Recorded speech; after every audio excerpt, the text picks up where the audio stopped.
एक रात एक छोटे से गांव में एक पुराना हवेली था।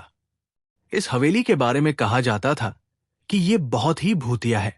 इस हवेली में रहने वाला कोई नहीं था, क्योंकि लोग कहते थे कि रात को इस हवेली से डरावनी आवाजें आती हैं और अजीब अजीब चीजें होती हैं। एक दिन शहर से एक युवक राहुल अपने दोस्तों के साथ इस हवेली को देखने आया। राहुल को डरावनी कहानियों में बहुत मजा आता था और वो इस हवेली के बारे में सुनकर बहुत उत्साहित था। राहुल और उसके दोस्तों ने हवेली के दरवाजे को धीरे से खोला और अंदर गए। हवेली के अंदर का नजारा बहुत ही अजीब था। धूल जमी दीवारें, टूटी हुई खिड़कियां और अंधेरा कमरा। राहुल और उसके दोस्तों को डर लग रहा था, लेकिन वे आगे बढ़ते रहे। वे एक कमरे में पहुंचे जो बाकी कमरों से थोड़ा अलग था। इस कमरे में एक बड़ा सा आईना था और कमरे के चारों ओर मंद रोशनी थी। राहुल ने आईने में देखा तो उसको लगा कि कोई और भी उसमें खड़ा है। वो डर गया और पीछे हट गया। तभी आईने से एक आवाज आई, तुम कौन हो? राहुल और उसके दोस्त डर के मारे चिल्लाने लगे और कमरे से भागने लगे।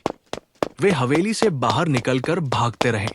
जब वे सुरक्षित महसूस करने लगे, तब उन्होंने पीछे मुड़कर देखा। हवेली का दरवाजा बंद था और सब कुछ पहले जैसा ही था। राहुल और उसके दोस्तों ने फैसला किया कि वे कभी भी इस हवेली के पास नहीं जाएंगे। उन्होंने अपने दोस्तों को भी इस हवेली के बारे में बताया और उन्हें भी वहां जाने से मना किया। कहानी का दूसरा भाग। कुछ दिनों बाद राहुल को नींद नहीं आ रही थी। उसे लग रहा था कि कोई उसका पीछा कर रहा है।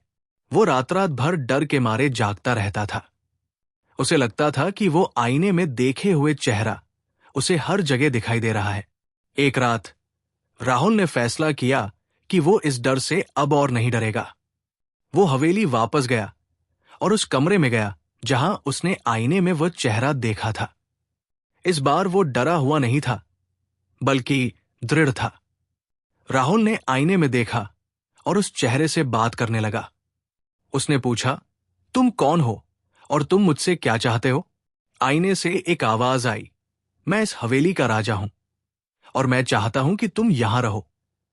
राहुल ने कहा, मैं यहां नहीं रह सकता, मुझे अपने घर जाना है।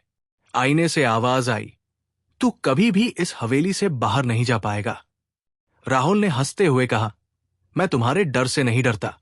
तभी कमरे का तापमान बहुत कम हो गया और हवा तेजी से चलने लगी। राहुल ने अपनी आंखें बंद कर ली और जोर से चिल्लाया। जब राहुल ने अपनी आंखें खोली तो वो अपने कमरे में था। उसे लगा कि ये सब एक बुरा सपना था, लेकिन उसे अभी भी डर लग रहा था। कहानी का अंत। राहुल ने एक डॉक्टर से मिलने का फैसला किया। डॉक्टर ने राहुल को बताया कि वो बहुत तनाव में है और उसे आराम करने की जरूरत है। डॉक्टर ने राहुल को कुछ दवाइयां दी और उसे सलाह दी कि वो योग और ध्यान करे। कुछ दिनों बाद राहुल ठीक हो गया।